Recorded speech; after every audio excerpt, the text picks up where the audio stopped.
Y les comento que, bueno, en el módulo de hoy vamos a revisar algunos aspectos un poco más aplicados, ¿sí? En lo anterior y hasta el momento ha sido conceptual, igual se ha dado mucho espacio al debate, lo que sin duda ha nutrido el espacio de conversación que podemos generar aquí, así que desde ya muchas gracias por eso y lo menciono para que se perpetúe eso en todas las instancias donde nos podamos reunir, ¿sí? María En José, particular, discúlpame sí, un dime. minutito. Indicar a quienes también han estado entrando que mi compañera Nicole Retomales ha estado enviando y seguirá enviando a lo largo de la clase el link de inscripción para que se registren las personas que están asistentes, ¿ya? Indicar también que esta clase está siendo grabada y se va a intentar de forma oportuna también enviar el link para que les pueda llegar tanto a las personas que asistieron, que deseen repasar la clase, como las personas que no asistieron, que también a todos ellos se les hará llegar por lo que en este caso correo electrónico. Por el día de hoy, igual se mandaron las evaluaciones por lo que es todo el módulo uno, tanto por la primera sesión online como la segunda sesión que fue presencial. En este caso, solicitamos que esta prueba, en este caso, pueda ser contestada lo antes posible, idealmente antes del día viernes, teniendo en cuenta principalmente de que los contenidos también se encuentran todavía frescos, la materia no se pasó hace tanto, por tanto se solicita que se pueda contestar lo antes posible. En el caso de que alguna persona presente algún problema con el formulario, que no puede ingresar, que no puede contestar, mi correo, el cual he estado enviando siempre el material de apoyo subido a YouTube, el link de las clases, la fecha y la hora también de las clases presenciales. Me pueden hacer llegar por ahí, por ese correo electrónico, todas las dudas, inquietudes o problemas que puedan tener. Eh, Así que eso, las secciones presenciales vendrán a ser la próxima semana, pero todavía las locaciones y la hora están por confirmar, así que a más tardar el día viernes se le hará llegar también a todas las personas por lo que es correo electrónico. Así que ahora sí, sí, dejo a María José al habla. María José, de todos casos, te di el confitrión, puedes compartir pantalla si también lo deseas. Así que muchas gracias a todos por escuchar también. Perfecto, Debbie, muchas gracias. Entonces, efectivamente voy a compartir pantalla. El módulo 2 se llama Manifestaciones y consecuencias de la violencia. Y lo que vamos a conversar hoy día es cómo se manifiesta la violencia de género hacia mujeres en situación de discapacidad en diferentes ámbitos, ¿sí? En salud, en educación, en trabajo. Vamos a hablar también del contexto digital y vamos a conversar también sobre violencias extremas, ¿sí? Así que vamos a comenzar con el taller de hoy.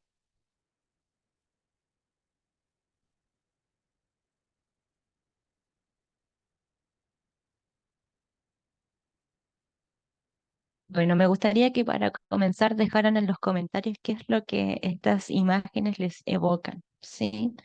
A modo de descripción vemos a una chica mostrando la copa menstrual, a una chica embarazada, a otra chica mostrando la copa menstrual y a otra mujer embarazada también, ¿sí? Dos de ellas están en situación de discapacidad y otras dos de ellas aparentemente no, que también hay discapacidades que no se ven de forma visual tan explícitamente, ¿no?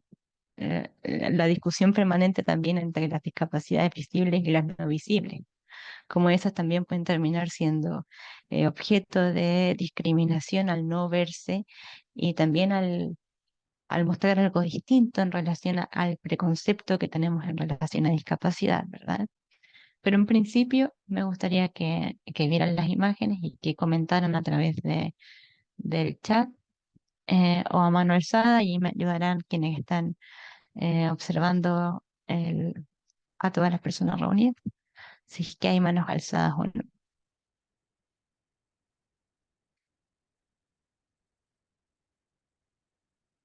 La pregunta entonces es, ¿qué observan aquí y qué les evocan esas imágenes? ¿Sí?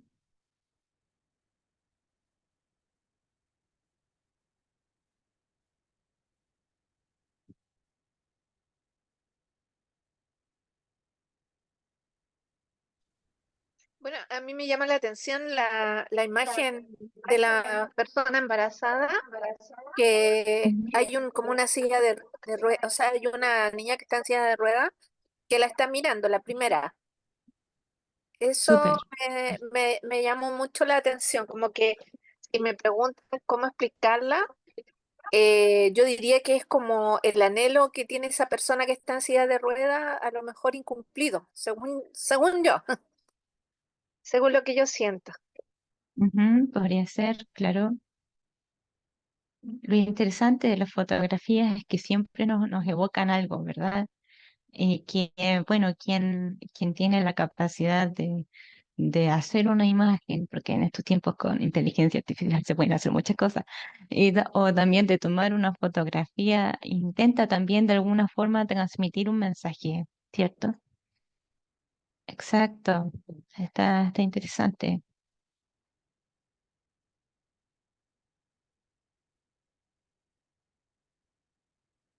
Ah, perfecto, claro, no te preocupes, Paulina. Como te decía, en el comienzo de la imagen, en la esquina superior, hay una persona en situación de discapacidad física que está observando un espejo y en el espejo observa a otra persona que está en situación de embarazo. Luego en la imagen del medio hay una persona embarazada que aparentemente no tendría ningún tipo de discapacidad en un contexto de bosque, por decirlo así. ¿Sí? Y en la imagen superior derecha hay una mujer que está mostrando una copa menstrual, así tipo publicidad, ¿no? Abajo también, pero sí se muestra una persona en situación de discapacidad físico-motora, también mostrando la copa menstrual, ¿sí? Pero haber sido clara con la descripción de las imágenes. La principal crítica que se hace a veces a quienes hacen descripción de imágenes en el contexto de discapacidad es que dan demasiado detalle para comentar algo sencillo, ¿no? Y al final se pierde un poco cuál es el principal del contenido, ¿cierto? Por eso trato de hacerlo lo más sencillo posible.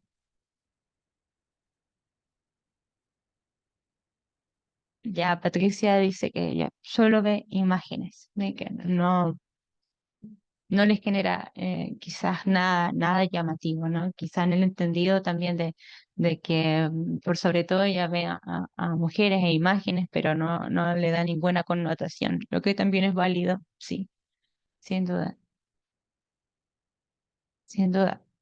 Muy bien, entonces miren, lo que en el fondo queremos retratar aquí es que las mujeres que están aquí son todas distintas entre sí, ¿sí? Pero que a veces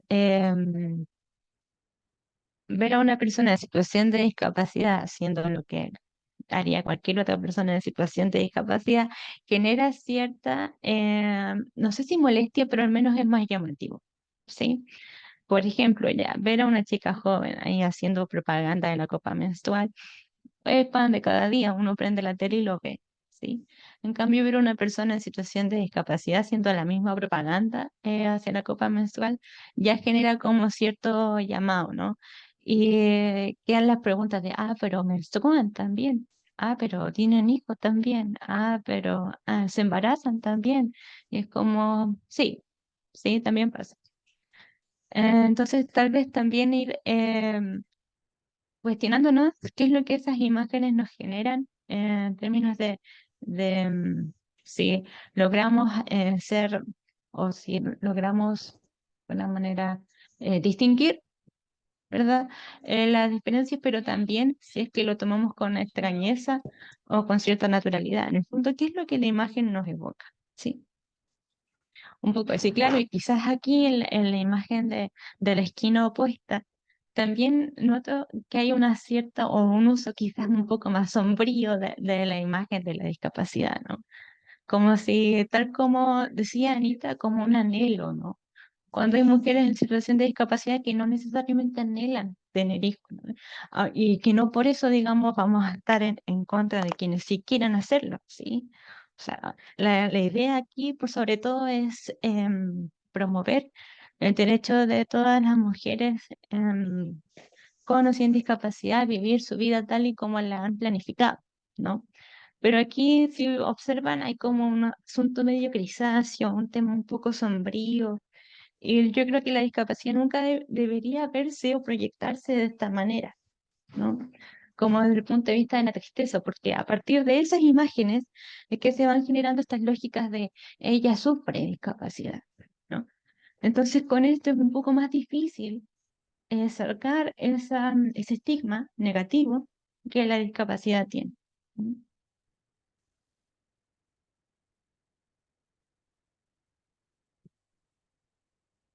Bueno, yo les decía, y creo que me falta una diapositiva. Sí, les decía que íbamos a hablar de em, manifestaciones de violencia en contexto de discapacidad en distintos ámbitos, ¿sí? Vamos a partir por el ámbito de la salud y vamos a hablar particularmente del tema de la maternidad y digamos, de la esterilización forzada, entre otros, ¿sí? ¿Por qué? Porque es importante, creemos nosotras, abordar este tema, ¿sí? Porque a partir de la construcción social que se tiene de la discapacidad, mucho más asociada a carencias, asociada al déficit y no al modelo social de la discapacidad que lo observa más bien como una interacción, entre otros aspectos, em, tendemos a pensar que la mujer en situación de discapacidad no tiene la suficiente autonomía o las capacidades necesarias como para proveer de cuidados a un hijo o una hija, ¿sí? Entonces, creo que de alguna manera eso plantea metas vitales distintas para mujeres con discapacidad y para mujeres sin discapacidad, ¿sí? Porque la verdad es, a mujeres sin discapacidad, la familia la alienta a tener hijos, ¿no? ¿Cuándo vas a tener un hijo? Bueno, ya estás como en edad de tener un hijo, después te va a costar más, ¿cierto? Todas esas frases poco acertadas, tal vez, en relación a incentivar la maternidad entre nosotras, em, pero en contexto de discapacidad eso no ocurre, ¿no? Muchas veces ni siquiera está la idea de que efectivamente pueden llegar a ser personas que se embaracen, ¿no? Entonces, ya aquí quiero poner, digamos, a la discusión esta dicotomía, ¿no? Como hay algunas mujeres a las que se les incentiva el tener un hijo y que ojalá tengan uno y una vez que tienen uno, y cuando viene el segundo, el hermanito, la hermanita, ¿no? Pero en el contexto de discapacidad eso no pasa, ¿no? Eso no es muy común, la verdad, sí. Entonces ahí también un poco para reflejar cómo estas creencias que nosotros vamos instalando en relación a discapacidad nos van haciendo actuar de manera diferenciada con un grupo o con otro. ¿Sí?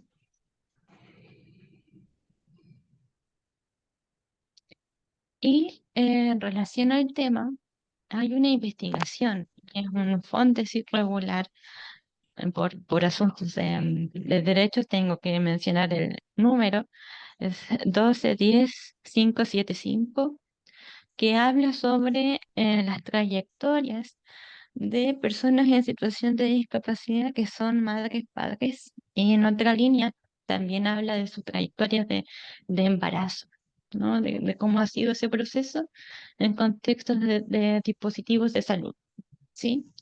Entonces aquí les voy a leer dos relatos que son sacados desde los mismos espacios de difusión que tiene esta investigación. Y el primero, el que está en la izquierda, perdón, en la esquina izquierda, dice: en los controles de salud, la enfermera me hizo preguntas como del lenguaje. Le decía a mi hijo, y yo estaba viendo: oye, dime tu nombre. Y mi hijo hacía su seña. En contexto de discapacidad auditiva, las personas son nombradas a partir de una seña que constituye su identidad, ¿no? Es como su seña distintiva, ¿sí? Am, dice, entonces no decía su nombre, sino que hacía su seña, ¿sí? Y la enfermera le decía, pero hable. Y yo le decía, no, él te dijo su nombre, dijo su seña personal, su apodo. Y la enfermera le responde, digamos, no, no, pero es que no lo hagas con señas, dilo hablando, quiero que me hables. Entonces, como que me estaba retando a mí, y yo le decía, no, pero si está bien, no es que esté mal. La enfermera ahí como que se enojaba y se frustraba. Después le preguntó, a ver, cuéntame, ¿quién es la mamá? ¿Quién es el papá? Mi mamá, decía mi hijo, y hacía esta seña. Mi papá está trabajando, todo en lengua de señas. Y ella, la enfermera, decía, ¿qué dijo? No sé, tú te puedes comunicar con él. Entonces se enojaba. Cuenta aquí esta madre. Em, la enfermera decía, ya, pero tiene que aprender a hablar. Y la mamá, en el fondo, esta discusión ya entre la enfermera y la madre, digamos, decía, no, no puedo obligarlo a hablar, es su proceso. Su padre es oyente, pero su madre es sorda y es parte de su desarrollo. Mi hijo no ha tenido ningún problema de lenguaje nunca y él habla súper bien, ¿sí? Entonces ahí tenemos la experiencia que relata una madre sorda a partir de una entrevista en esta investigación que da cuenta, digamos, de una discusión sostenida entre ella y una enfermera en el control de salud, ¿sí? Del niño. Y de alguna manera aquí no se está validando de todo la diversidad lingüística que tiene este niño al ir aprendiendo señas para comunicarse e identificarse, ¿sí? Luego, em, hay otra historia que dice, lo que sí me llama la atención era que la gente creía que éramos asexuados y que no podíamos tener pareja o que no podíamos tener relaciones íntimas. Yo decía, ¿cómo es posible? Si somos personas, sentimos y si queremos querer a alguien, lo queremos. Entonces me parecía algo como muy extravagante, que si tú le decías a alguien, no, yo sí tengo pareja y somos activos en el tema de la sexualidad, hay gente que piensa, ¿cómo? ¿Cómo que eso es posible? Usted es una niña. Como que en el tema de la discapacidad, dice esta persona, siempre las personas tratan de dejarte en una burbuja, como de manera infantil, y te crean ahí como en ese círculo donde tú eres una niña, que no puedes hacer esto o no puedes hacer esto otro. ¿Sí? Y esto forma parte de una entrevista a una mamá con discapacidad física. ¿Sí? Entonces, bueno, coméntenme un poco qué opinan de estos dos relatos y sobre todo las personas que trabajan en servicios públicos, también coméntenme si han visto o han escuchado quizás algunas de estas situaciones. Sí, coméntenme qué piensan de esto, porque no deja de ser llamativo. Estas son entrevistas reales a personas reales. Esta es una investigación que se está ejecutando aquí en Chile, que lleva un tiempo ya cuestionando justamente la maternidad y paternidad en contexto de discapacidad. Son distintos tipos de discapacidad también, lo que de alguna manera le da cierta riqueza a ambos relatos. Y aquí, yo saqué solamente dos, pero la verdad es que habían relatos muy buenos que daban cuenta de una realidad similar, ¿no?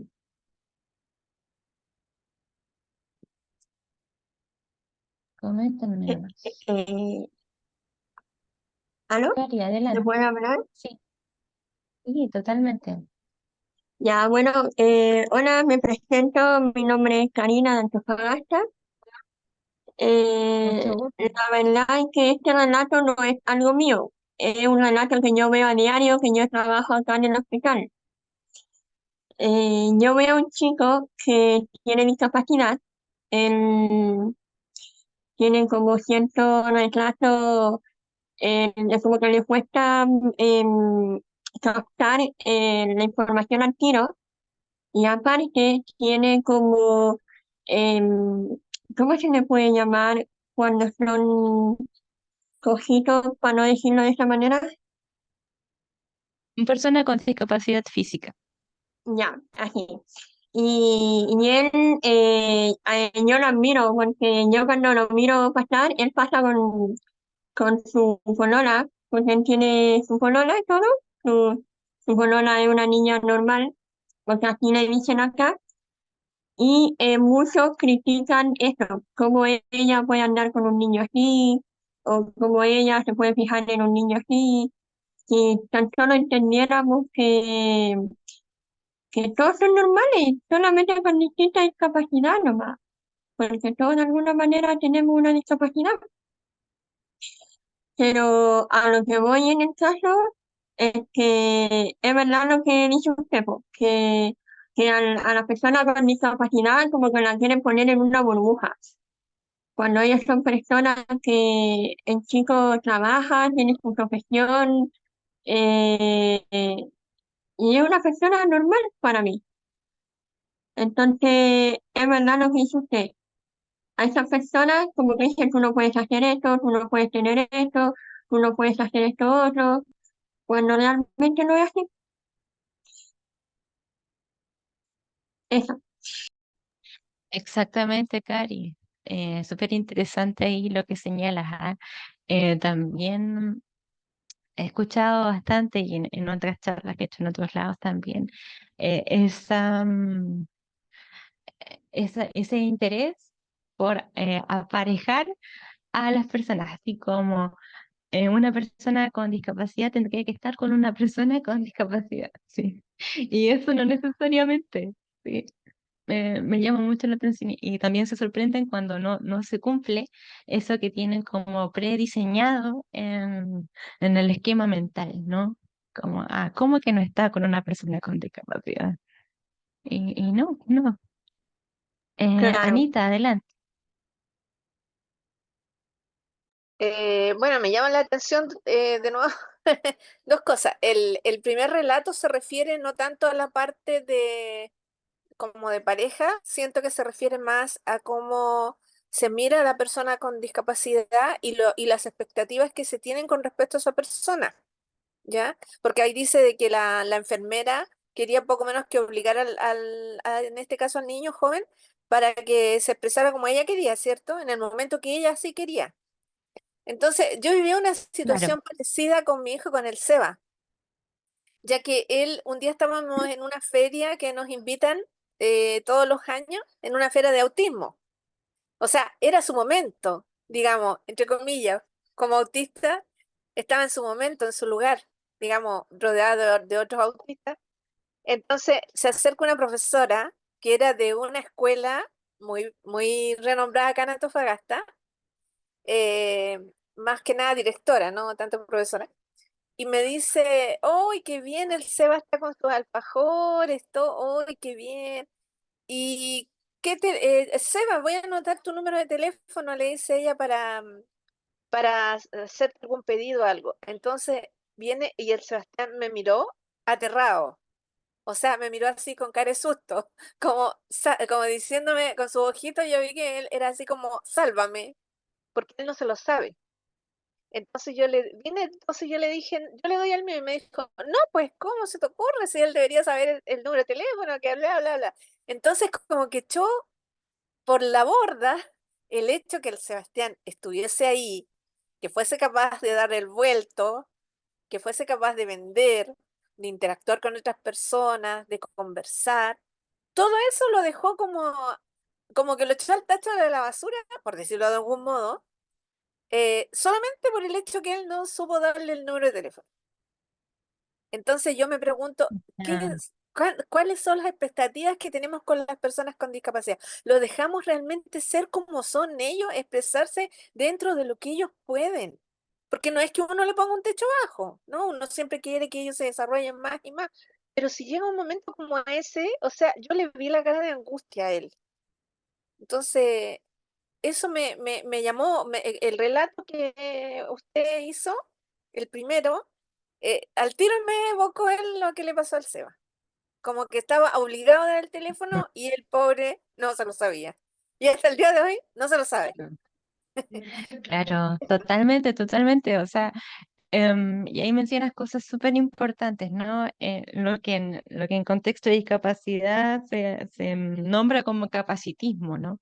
Esta necesidad constante de alguna manera dotar de capacidades o desarrollar habilidades para de alguna manera otorgar valía a partir de esas habilidades y capacidades, ¿no? Como qué tan fructífero eres para el mercado, por ejemplo, para el sistema escolar, para el rendimiento académico, etcétera.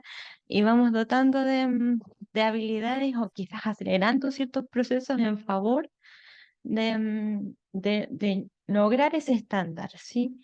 Cuando la verdad es que, tal y como dice aquí está en La Madre que es sorda, en este relato, em, cada quien tiene sus procesos de comunicación, en este caso, o sus procesos de aprendizaje, y lo importante ahí es conocerlos, que la familia también conozca cuáles son esos procesos y, digamos, no exigir de más que pueda generar frustración, pero tampoco de menos que pueda terminar atrofiando las habilidades y capacidades de cada uno, ¿no? Entonces, claro, ahí, por eso es que la tarea de la maternidad y paternidad en este contexto tiene ciertas particularidades o desafíos particulares, porque implica estar muy familiarizado con cuáles son esas habilidades y capacidades y cómo, digamos, exigir sin ser sobredemandante, ¿no? Y claro, y tal como decía también Anita en el relato, también ir valorando los progresos, que no son pocos. ¿Ah? O sea, el estar delante de gente, el ser capaz de vender un producto, de elaborar un producto que sea vendible, luego es tener la capacidad de hacer todo el proceso de vender, que es como relacionarse con el cliente, dar un vuelto, qué sé yo, comprender el proceso matemático que hay detrás, entre otros aspectos. Hay una serie de logros ahí que también tienen que valorarse, ¿sí? Y es importante porque en este caso, en este relato, también es al final una persona que representa una institución, en este caso una institución de salud, ¿sí? Y muchas veces en esos contextos hay ciertos ritos o ciertos estándares, ciertas escalas con las que se miden a todos por igual, ¿no? Que si el niño está bajo peso o por qué está bajo peso y enseguida se encienden ciertas alarmas sin tener, no quiero generalizar, pero en algunas ocasiones, sin tener quizás el contexto de aquello para ver si es necesario o no encender prontamente esas alarmas, ¿no? Está bien, todos tenemos la obligación de denunciar si es que vemos alguna vulneración de derechos o si es que hay algo que nos está generando ruido, pero también tenemos que analizar todos esos elementos contextuales que permitan hacer una denuncia, digamos, pertinente, ¿sí? Inés, adelante. Hola, buenas tardes. Inés, Hola, buenas tardes. buenas tardes. Mire, como usted dice, a Sí, veces las personas con la escuchamos. discapacidad son las personas con discapacidad son mal miradas a veces. ¿Ah? Yo tengo a mi hija, tengo dos hijas con discapacidad. Y mi yerno igual, pero ellos son intelectual, ¿me entiendes? Entonces, ¿qué pasa? Que ellos, cuando tuvieron su hijo, un asistente social le iba a quitar los hijos, le iba a quitar el niñito porque decía que no iba a ser capaz, y todo, mi nieto nació con TEA. Pero usted lo viera, él es como un niño normal, él es muy despierto, juega partidos, ha ganado copa, todas las cosas. Entonces, un asistente social lo miró como discapacitado, inútil. Entonces yo encuentro que eso es malo porque los mismos profesionales a veces hablan contra las personas discapacitadas sin saber sus potenciales. su manera de ser. Fíjate, mi hija terminó su cuarto medio, mi yerno igual, él trabaja bien y tiene su hijo bien, pues tiene 7 años, está en el colegio y ya ha superado mucho la actividad. Es un niño que es como un niño normal verlo, pero él tiene su tía. Entonces yo creo que los profesionales juzgan a las personas sin conocerlas a profundo y a fondo. Ujú. Sin duda, bueno, no vamos a generalizar aquí, también hay profesionales muy buenos que hacen un muy buen trabajo, ¿verdad? Pero sin duda a veces el concepto que tenemos de discapacidad, la construcción social que se ha generado alrededor de la discapacidad, la hace ver enseguida como un factor de riesgo, ¿sí? O sea, como si por el hecho de tener discapacidad de buenas a primeras podrías llegar a ser mal padre, cuando la verdad es que hay otras muchas situaciones, o por decirlo de alguna manera, primero no hay un estándar de qué se puede considerar un buen o un mal padre, ¿no? Eso ya es un juicio de valor, ¿sí? Lo que se evalúa en contexto de parentalidad son otras cosas, ¿no? Que no podríamos decir como bueno o malo, sino que en jerga, y que igual a mí me parece un poco discutible, pero se habla de la competencia parental, ¿sí? Y ahí ya hay otras cosas que se evalúan y qué sé yo. También hay otros modelos con los que sí comulgo un poco más, que hablan sobre las condiciones para la parentalidad, ¿sí? Que hablan un poco más de lo contextual, ¿sí?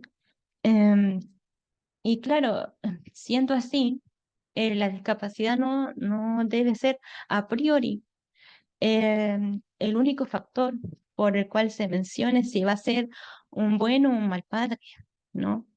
No podría ser esa vara si es que algún profesional atribuye solamente ese factor, seguramente se está haciendo un análisis quizá pequeño sin considerar otros elementos, ¿sí? Quizás si hay un tratamiento que no se está llevando a cabo, ¿sí? Si es que hay otros factores de riesgo, ¿sí?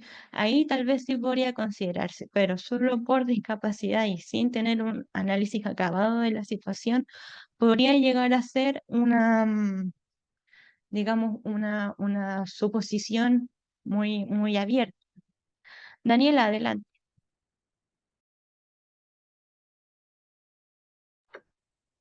Hola, Josefina. Lo que pasa es que estoy ocupando el notebook de mi compañera. Eh, Josefina, adelante entonces. sí, bueno, dentro de las oportunidades que tenemos nosotros como programa familia, eh, hemos tenido la oportunidad de acompañar, perdón la redundancia, acompañar a nuestras familias y dentro de los relatos que ellas nos han compartido, enfocado principalmente por la poca disposición. eh, Como tú bien dijiste hace un momento atrás, no es bueno generalizar, pero la gran eh, barrera que nosotros hemos visualizado está relacionada justamente con la poca información para que los papás puedan ir reforzando, ¿cierto? El proceso que está llevando un terapeuta, en este caso para ayudar a sus hijos, en este caso en el tema de TEA, problema de lenguaje y otros factores por tema de discapacidad. Y es ahí cuando las mamás nos preguntan, señorita, pucha, yo me esfuerzo para que mi hijo pueda entender esto. Y entendemos que efectivamente cuando los niños están en proceso y son más pequeños de la comunicación, si un papá no sabe, por ejemplo, cómo trabajar la R, ciertas vocales o ciertas consonantes, los niños no pueden avanzar. Entonces a veces siempre se tiende a culpar, en estos casos, a los papás, de que los papás prácticamente no apoyan a los hijos, pero ellos tampoco les dan la posibilidad de entregarles las herramientas para que ellos puedan ir reforzando y paralelamente, ¿cierto?, se pueda avanzar en esto. También otra de las barreras que nosotros hemos identificado es que los cupos son muy limitados dentro de los programas que se utilizan dentro de los establecimientos educacionales, ¿cierto? Para trabajar con niños que tengan este tema de discapacidad. Siempre hay lista de espera, bastante tiempo, tanto en los consultorios, en los hospitales. Entonces, eso es una realidad que en estos momentos no se está abordando eh, para poder facilitar, ¿cierto? Que los niños vayan recibiendo el apoyo, porque también genera que los niños en un curso de 40 y tantos niños se ve efectivamente que un profesor, ¿cierto? No le va a entregar un 100% a ese pequeño que está con alguna discapacidad frente a los otros compañeros y no hay igualdad en relación a sus pares. Entonces este niño se siente vulnerable ya dentro de la sala de clase por el hecho de que es como que la profesora le hablara en Japón. Entonces, igual hay bastantes necesidades y aspectos que hay que irlos mejorando. Yo pienso que el hecho de ser eh, consciente de que en realidad aquí en Chile eh, las barreras más fuertes están dentro de las instituciones, me hago cargo, es mi parecer en respecto a esto. Gracias. Ah, gracias a ti, Josefina. La verdad es que concuerdo con mucho de lo que señalas, ¿sí? A veces los mismos modelos que se usan, como decía antes, para evaluar la parentalidad tienden a ser muy culpabilizadores, son muy castigadores con aquel que está siendo evaluado, ¿sí? Yo he escuchado muchos relatos también incluso de colegas trabajadores sociales que también trabajan en dispositivos relacionados a familia o algunos dispositivos de mejor niñez. Dicen, bueno, si yo me aplico a mí misma el, todas estas, digamos, pautas de competencias parentales, yo salgo como incompetente, ¿sí? Eso porque también las pautas exigen bastante, ¿sí? Exigen bastante y no siempre están contextualizadas a una realidad nacional, ¿sí? Y a una realidad nacional que sea cambiante también, ¿no?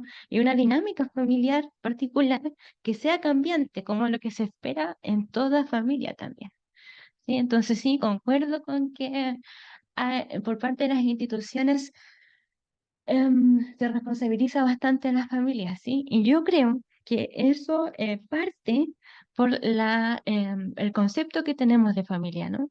Cuando uno le explican en el colegio qué es la familia, enseguida dicen, el núcleo básico de la sociedad, ¿no? Entonces, imagínense, le estamos cargando un grupo de 5 personas si son una familia numerosa, em, el ser la célula básica de una sociedad completa, ¿no? Entonces yo creo que eso ya de por sí es demasiado, ¿sí? Y eso trae una carga sobre los hombros de quienes constituyen familia, sobre todo de quienes están a la cabeza, padres, madres, personas cuidadoras, que es muy alta, ¿sí? Y, dejaba eso, por contraparte, hay poco, em, quizás cuestionamiento, reflexión respecto a qué apoyos se le están dando a esas familias para que justamente cumplan con ese estándar altísimo de ser el núcleo básico de la sociedad, ¿no? Entonces yo creo que ya ahí tendría que estar nuestro primer cuestionamiento. Em, ¿Realmente es la familia el núcleo básico de la sociedad? ¿Realmente debería ser el núcleo básico de la sociedad? ¿O la verdad es que la sociedad la conformamos todos como individuos que de una manera interdependiente nos vamos comunicando entre todos y todas, ¿no? Eso por una parte. Y claro, también en contexto educativo, que es algo que vamos a ver más adelante, sí, hay aspectos estructurales en el sistema educativo que lo hace un poco más resistente a la diversidad, ¿sí? Partiendo por la cantidad de alumnos por sala, ¿sí? Pero también hay otros elementos como las pruebas estandarizadas, llámense las pruebas PISA, la antigua PSU que ahora se llama PAES, el CIMSE, todos aquellos elementos que de alguna manera buscan, por supuesto, medir la calidad de la educación y que es necesario hacerlo, pero que son poco inclusivos, por decirlo así, y que terminan dando mayor prioridad a aquellas instituciones que rinden en estos mecanismos estandarizados y menos prioridad a quienes no rinden tanto, ¿sí? Eh, Como ejemplo, solamente pienso en las escuelas especiales. Antes de trabajar aquí, trabajaba en una escuela especial y bueno, se notaban ciertas diferencias en la distribución de los recursos frente a un liceo que, no sé, un liceo típico que sale ahora, liceo bicentenario o liceo de algún tipo de alto rendimiento académico. Están los recursos mucho más definidos que para la escuela especial que no rinde ningún tipo de estas pruebas estandarizadas, ¿no? Entonces ahí también vemos una manifestación y una consecuencia de algunas formas de violencia hacia personas con discapacidad, sin duda.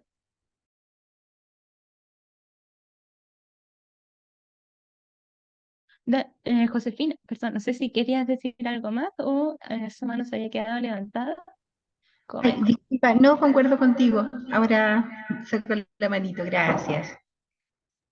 Gracias a ti.